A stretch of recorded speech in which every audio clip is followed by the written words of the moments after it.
librarian with the wonderful Noah Wiley and Bob Newhart and Jane Curtin and Olympia Dukakis. It has now been turned into a television series on TNT starring Bob and Noah and Jane. And since Noah already has a television series, we're passing along the, what do you pass along? The torch, the baton. The torch, the sword, if you will. And there's the ray, exactly.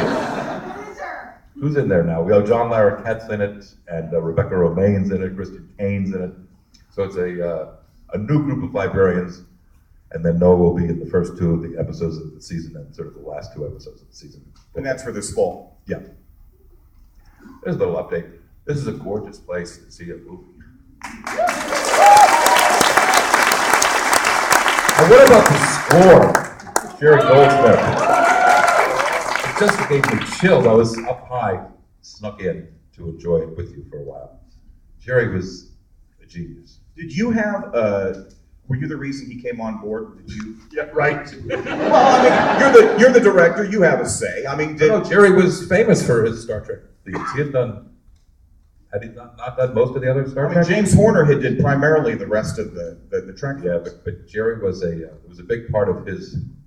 John Williams had Star Wars and he had Star Trek, and that was sort of their thing. But he was a master and a gentleman. And he had the greatest ponytail, the long gray ponytail. We used to go to his house to hear the themes.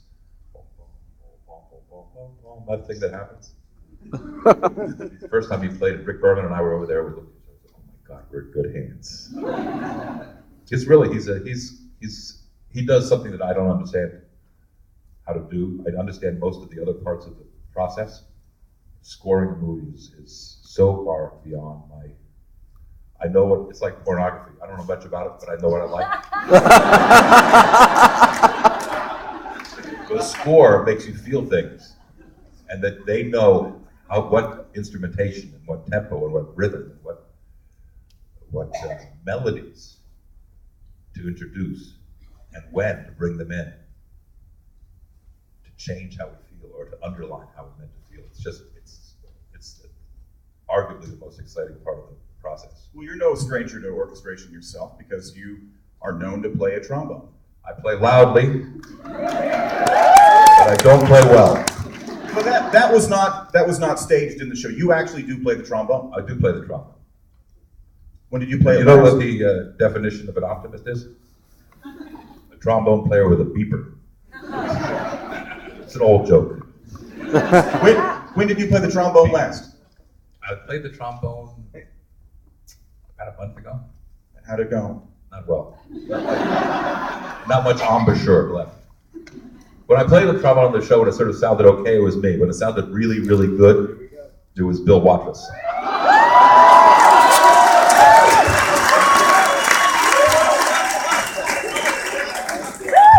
This is clean, right? This is clean? Courtesy of the University of Washington Marching Band.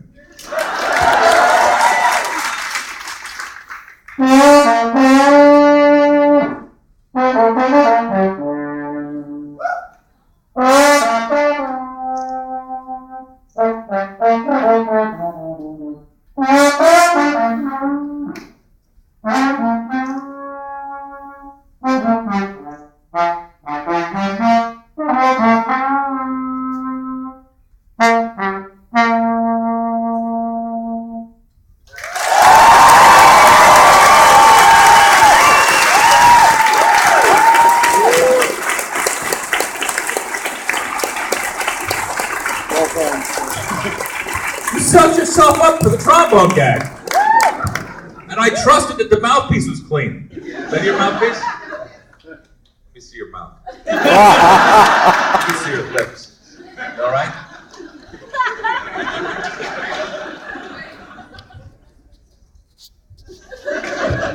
You should be more concerned what was actually... Tom Skerritt's arm was on that chair last night. Tom Skerritt was here.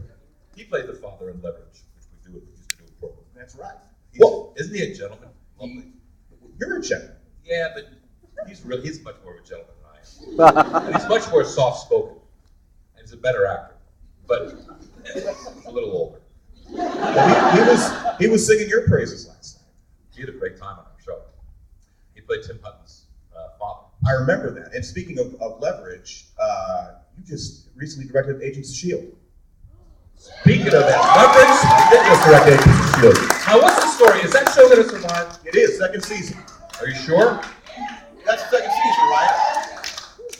Isn't it weird to watch that show and never see any of the superheroes out? I did the episode about the Asgardians, Right. and they found the Asgardian staff, and the only thing I was allowed to show was Thor from here down, Thor's feet, the hammer. Never saw Thor. What's up with that? If they had to pay for them, they wouldn't be able to afford That's what you. I'm saying. And then the same thing with the Captain America connection, right? They didn't do a Captain America episode a couple weeks ago? Did you see the Cap? No. No. I'd be disappointed if I were an audience. Speaking of Not audience, that I wanted to go off the air because I want to go back to work there. yeah, it's a good gig. Speaking of audience, I was asking ahead of time, a show of hands, who thinks The First Contact's the best film? I personally think it is. Except there's a soft spot for Wrath of Khan. Well, no. That is the given where everyone says it is. But if you were to look at this film, I mean, you made a piece of art there that all around works on every single level. That's because of Brandon and Ron. Well, it's because of your directing. It's because of the cast. It's because my job to special screw it up. The script was that good. And I was lucky enough, I mean, so many things came together. What a great movie that